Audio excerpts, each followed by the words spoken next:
مری کے بعد خیبر پختونخوا جہاں فاٹا اور دیگر روایات کے حوالے سے شہرت رکھتے ہیں، وہاں روایتی کھانے بھی عالمگیری شہرت رکھتے ہیں۔ کرم ایجنسی میں چاول سے تیار کی جانے والی روایتی ڈش کھانے کا انداز دیکھ کر ہی اندازہ لگایا جا سکتا ہے کہ یہ کس قدر ذائقہ دار ڈش ہوگی۔ دیکھتے ہیں پشاور سے فدا عدیل کی رپورٹ۔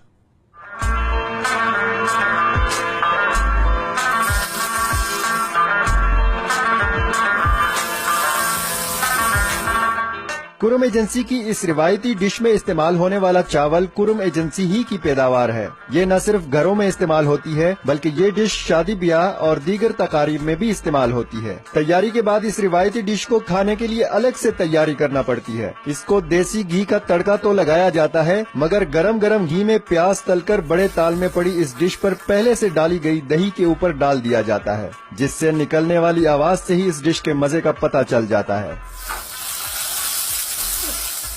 اس روایتی ڈش کو قورمے والے وریجے کے نام سے پکارا جاتا ہے۔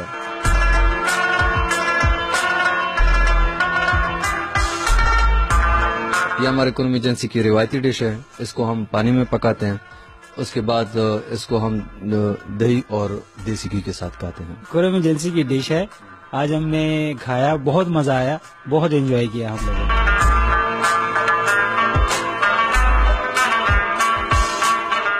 کرم ایجنسی کی یہ مخصوص روایتی ڈش اب شہروں میں بھی دوستوں کی محفل کا حصہ بن گئی ہے۔ کیمرہ مین اشفاق حسین کے ساتھ فدا عدیل، 92 نیوز، پشاور۔